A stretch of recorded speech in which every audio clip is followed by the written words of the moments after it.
Ang online dating, kahit sa pinakamagandang sitwasyon, ay maaaring maging isang delikado at mapanlinlang na lugar.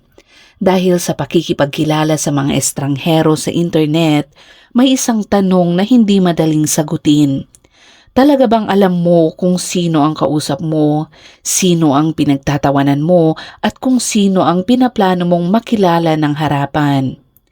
Isang taong nakaranas mismo ng matinding sagot sa tanong na ito ay walang iba kundi si Runa Tamura, isang dalagang mula sa Japan na nasangkot sa isa sa pinakakakaibang kaso ng panlilinlang sa mundo ng online dating. Ngunit ang hindi alam ng nasa kabilang panig ng screen, si Runa ay hindi isang taong basta-basta niloloko at tinatawanan lang. Kapag siya ay nasaktan at nilinlang, mas lalo itong nagiging seryoso. At dito nagsimula ang isang kwento na mas madilim kesa sa inaakala ng marami. Ngayong araw ay samahan niyo akong tuklasin ang isa sa pinakakakaibang kasong tinalakay natin dito. Isang kwento na puno ng manipulasyon at isang paghihiganting hindi inaasahan ng kahit sino. At bago tayo magpatuloy, ay kung bago ka pa lamang dito sa ating channel, ay huwag mong kalimutang i-click ang subscribe button at pindutin na rin ang notification bell para lagi kang updated sa mga kasong tinatalakay natin dito.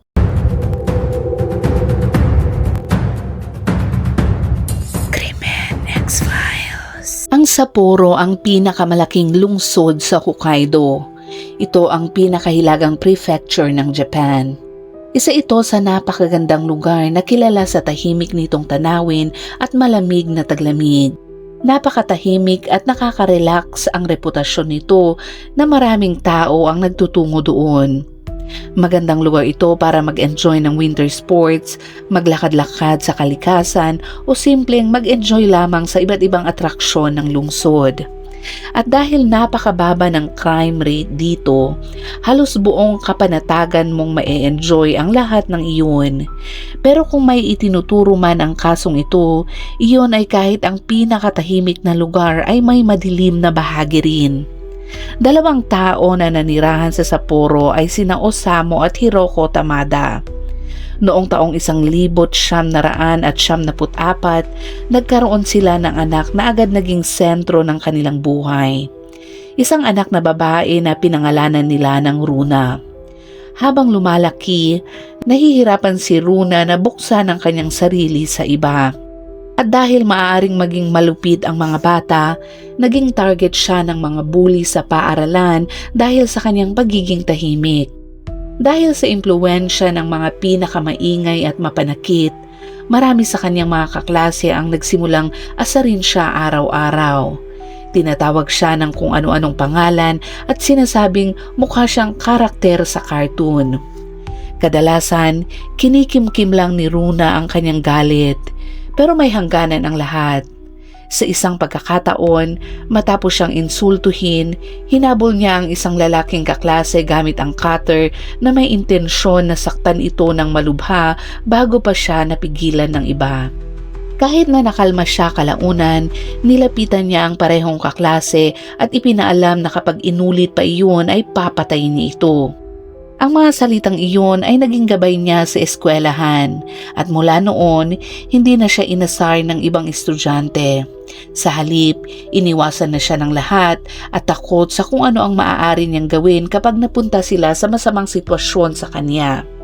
May isang bagay na natutunan si Runa sa pangyayaring iyon.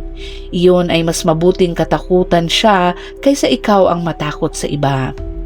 Dahil ang kanyang kabataan ay puno ng pang-api at pag-iisa, naging tahimik at mapag-isa siyang bata hanggang sa lumaki siyang ganun pa rin bilang isang dalagang babae. Dahil dito, nahirapan siyang makipagkaibigan at bumuo ng relasyon. Ang kanyang mga magulang na sina Osamu na 59 na taong gulang at Hiroko na 60 taong gulang ay ginawa ang lahat para suportahan siya. Inalis nila siya sa paaralan na labis niyang kinamumuhian at gumastos para sa pinakamagandang psychiatric treatment upang matulungan siya sa anumang problemang maaaring nabuo sa kanya. May isang nagsabi na posibleng mayroon siyang gamot loss psychopathy na ngayon ay mas kilala bilang antisocial personality disorder. Ayon sa mga nakakakilala sa kanila, inuuna ng mga magulang ni Runa ang kanilang anak sa lahat ng bagay. Ang kanyang ama ay isang kilala at matagumpay na psychiatric doctor at ginamit niya ang kanyang yaman para bigyan si Runa ng maraming regalo at ipadama sa kanya na mahal niya ito. Parehong inalagaan siya ng kanyang mga magulang ng todo, tinutugunan ang bawat gusto niya at sinusunod pa ang mga patakaran niya. Sa maraming aspeto, si Runa ang nasusunod sa kanilang 4 na palapag na marangyang bahay. Isang bahay na bihira niyang iwanan. May ilang artikulo din na tumutukoy sa kanya bilang isang hikikomori, isang taong umiiwas sa lipunan. Kadalasan, ginugugol lang ni Runa ang kanyang oras sa internet at nagpo-post sa mga forum tungkol sa galit niya sa mga lalaki. Dahil sa mga alaala niya sa paaralan kung saan ang mga lalaki ang madalas mangapi sa kanya, dala-dala niya ito hanggang sa kanyang pagtanda. Noong taong 2023, si Runa na 29 na taong gulang na noon ay nagsimulang subukang makipag-socialize muli sa pamamagitan ng mga online chatroom. At sa isa sa mga site na iyon, nakilala niya si Tomo, isang kapwa babae na naghahanap din ng makakasama. Magkasundo agad sina Runa at Tomo at madalas silang mag-usap online ng matagal at pinag-uusapan ang kung ano-ano. Kalaunan, napagkasundoan nilang magkita ng personal sa isang disco night sa nightlife district ng Sapporo na nandun sa Suzukino. Pero may isang problema. Si Tomo ay hindi talagang si Tomo. Ang totoong pangalan nito ay si Hiroshi Una, isang 62 taong gulang na lalaki na gumawa ng peking pagkatao bilang babae para makakilala at makalapit sa mga babae. Isang lihim na itinago niya sa lahat, pati sa sarili niyang asawa at mga anak. Kailangan niyang panatilihin ang kanyang reputasyon. Isa siyang masipag na empleyado, mahinahon at respetadong miyembro ng kanilang komunidad, isang tipikal na pamilyadong lalaki. Pero sa likod nito, madalas siyang magpunta sa mga bar at club sa gabi at sinasabi sa kanyang asawa na may nomikay ang kanyang boss na ang ibig sabihin nito ay inuman kasama ang mga katrabaho pagkatapos ng kanilang trabaho. Dahil boss niya iyon, hindi niya pwede itong tanggihan. Pero ang totoo, doble ang buhay ni Hiroshi. Isa bilang sarili niya at isa bilang kanyang alter ego na kilala sa Suzukino bilang si Tomo-chan. At kahit mas matanda pa siya sa ama ni Runa, gumamit siya ng makeup at filters para kumbinsihin si Runa na isa siyang mas batang babae. Para malinaw, dahil sensitibong usapan ito, hindi kinikilala ni Hiroshi ang sarili niya bilang babae o trans. Ayon sa lahat ng ulat, nag-e-enjoy lang siyang magbihis bilang si Tomo-chan bilang isang libangan, hindi bilang bahagi ng kanyang pagkakakilanlan. Pero ayon sa mga taong madalas niyang kasama sa paglabas at pakikipagkasalamuha, hindi lang para sa sarili niya ang pagbibihis niya bilang si Tomo-chan. May nakukuha rin siyang pakinabang dito. Kapag si Tomo-chan siya, mas nagiging kampante ang mga babae sa kanya at bumababa ang kanilang pag-iingat. Nagiging madali rin para sa kanya na makasama ang mga ito nang silang dalawa lang. Minsan pa nga, napapasama siya sa mga babae pabalik sa isang hotel. Sa mas madilim na bahagi, pinagbawalan na si Hiroshi sa ilang mga lugar sa gabi dahil sa pananamantala sa mga babaeng lasing o walang malay. Pero hindi siya naharap sa mabibigat na parusa para sa mga ginawa niyang iyon. Kilala ang Japan na mahina pagdating sa pag-uusig ng ganitong mga kaso. Kahit sa araw, may reputasyon na rin si Hiroshi. Pinalayas na siya sa ilang bathhouse dahil sa pagiging wani o crocodile. Ito ay tawag sa mga taong lihim na sumisilip sa mga naliligo sa kabilang kasarian ng mga onsen. Ito ay parang open area ng bathtub sa Japan. Isang dating kakilala ni Hiroshi na kilala bilang si Mr. Sato ang nagbigay ng kanyang pahayag. Ayon sa kanya, unang beses niyang nakilala si Hiroshi sa isang mixed onsen sa Kitayuzawa. Isang hot spring iyon sa tabi ng ilog kung saan pumupunta ang mga pamilya at ordinaryong tao, pero kilala rin ito bilang lugar ng mga crocodile. May kultura raw doon na ang ilang lalaking customer ay palihim na nanonood sa mga babaeng naliligo. At si Hiroshi ay regular na nandoon. Noong huling bahagi ng Mayo ng taong iyon, nagkita ng personal si Runa at Hiroshi, o mas tama siguro kung sabihin nating siya ay si Tomo. Sa mga larawang kuha sa loob ng nightclub, makikita si Runa at Tomo na masaya, nagyayakapan, nakangiti, sumasayaw at tila sobrang sweet sa isa't isa. Sa puntong ito, pinaniniwalaang wala pa ring ideya si Runa na si Hiroshi talaga ay si Tomo. Madilim ang lugar at bihira siyang makisalamuha sa mga lalaki bukod sa kanyang ama na si Osamu. At tungkol naman kay Osamu, naroon din siya sa club ng gabing iyon. Dahil bihirang lumabas si Runa o makipag-interact sa ibang tao, malamang ay hiniling niya sa kanyang ama na samahan siya para siya ay magkaroon ng lakas ng loob. Pero mukhang sinabi rin niyang huwag itong makialam dahil sa ibang mga larawang kuha sa loob ng parehong lugar, makikitang paikot-ikot lang si Osamu mag-isa habang binabantayan ang kanyang anak mula sa malayo. Matapos naman ang ilang oras, umalis si Runa kasama ang kanyang ama, pero patuloy pa rin ang komunikasyon nila kay Hiroshi online. Nagpadala pa si Hiroshi ng mensahe sa kanyang mga kaibigan na nakakuha siya ng malaking goal, at sa puntong iyon ay sila na raw ni Runa. At bago tayo magpatuloy ay kung maaari ay pakilike naman ang videong ito dahil malaking tulong ito sa aming mga content creator. Maraming salamat po. Sa ikalawa nilang pagkikita noong kalagitnaan ng Hunyo, inilabas ni Hiroshi si Runa para kumain muli sa Suzukino. Hindi malinaw kung ano talaga ang nangyari noong gabing iyon. May ilang ulat na nagsasabing pinilit ni Hiroshi ang sarili niya kay Runa nang sila na lang dalawa. May iba namang nagsasabing sinaktan niya ito at kinunan pa ng video gamit ang kanyang telepono. Mayroon ding nagsasabing inamin lang niya na siya ay lalaki at ipinagtapad ang kanyang nararamdaman. Ang sigurado, nalaman ni Runa ang totoong pagkatao ni Hiroshi noong gabing iyon. Umuwi siya at ipinahayag sa kanyang mga magulang ang galit at kahihiyang nararamdaman niya. Direktang nakipag-ugnayan si Osamu kay Hiroshi at binalaan ito na lumayo sa kanyang anak at huwag na itong kontakin pa. Pumayag si Hiroshi basta't pumayag din si Osamu na wag siyang isusumbong sa mga pulis. Marahil inisip ni Osamu na babala lang ang mangyayari kaya pumayag siya kahit labag sa kanyang loob. Hindi ka panipaniwala, makalipas lang ang isang buwan, nilabag ni Hiroshi ang usapan at muling nagpadala ng mensahe kay Runa. Inaaya niya itong makipagkita sa kanya para sa ikatlong pagkakataon. Mas lalo pang nakakagulat ay pumayag din si Runa. Pero hindi dahil sa pag-ibig ang nasa isip niya. Alas 10:50 ng gabi, nakita si Hiroshi na nakabihis bilang si Tomo-chan habang pumapasok sa isang love hotel kasama ang isang babae na nakaputi, may suot na malapad na sombrero at face mask at tila itinatago ang kanyang pagkakakilanlan.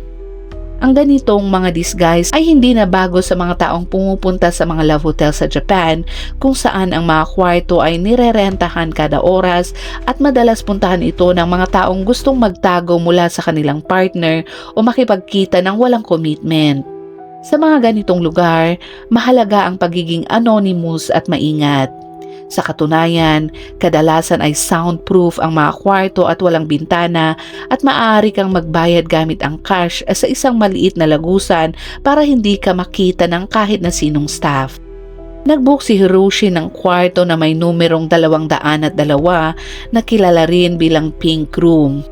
Pumasok ang dalawa at dumiretso si Hiroshi sa banyo para mag-ayos bago sila magpatuloy sa kanilang plano. Habang nakatayo siya at nakatingin sa salamin, nakatalikod sa pinto ng banyo, dahan-dahang lumapit si Luna mula sa likod, may hawak na video camera sa isang kamay at isang matalim na bagay sa kabila.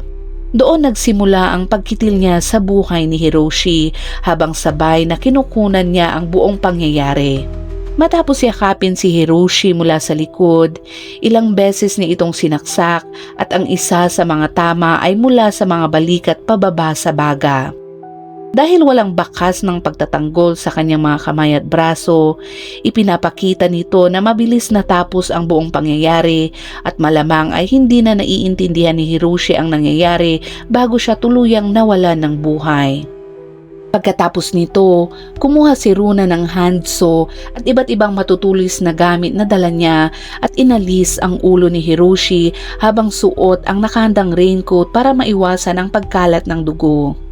Pagkatapos, tumawag siya sa front desk gamit ang telepono ng kwarto at ipinaalam na ang isa sa mga guests ay aalis na habang ang isa naman ay mananatili sa loob ng magdamag.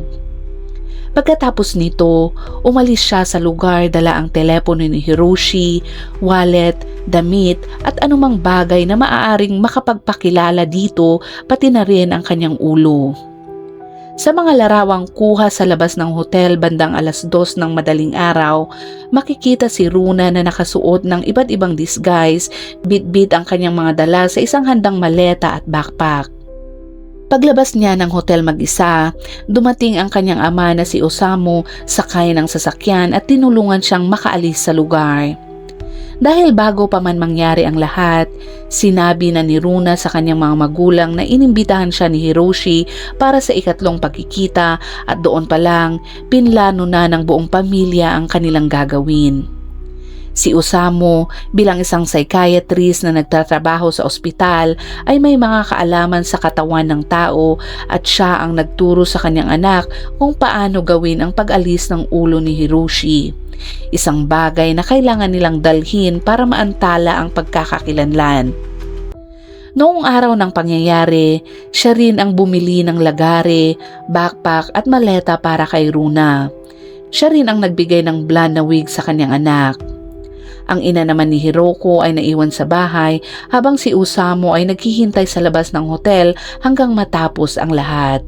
Pagkatapos nito, umuwi si Runa at ang kanyang ama sa kanilang bahay na may layong 10 kilometro mula sa pinangyarihan ng krimen. Ibinigay nila kay Hiroko ang bag na may laman na ulo ni Hiroshi at inilagay niya ito sa loob ng isang ice box sa banyo. Kampante si Runa na lilinisin ng kanyang mga magulang ang lahat para sa kanya tulad ng kanilang nakasanayan. Pagkatapos, hiniram niya ang sasakyan ng kanyang ama at bumalik sa Suzukino kung saan nagparty siya hanggang madaling araw sa parehong club kung saan niya unang nakilala si Hiroshi. Ginawa niya ang bagay na ito kahit maaga pa ang gabi, malamang ay para makabuo siya ng alibay. Sa parehong paraan, kinabukasan, pumasok si Osamu sa trabaho at kumilos na parang walang nangyari. Ayon sa kanyang mga katrabaho, mukhang maayos ang kanyang pakiramdam at nagtrabaho siya ng normal. Sa panlabas na anyo, kalmado siya at walang ipinakitang kakaiba kahit pa may isang ulo na nakalagay sa kanilang icebox sa bahay. Si Hiroko naman ay hindi ganoon kahinahon.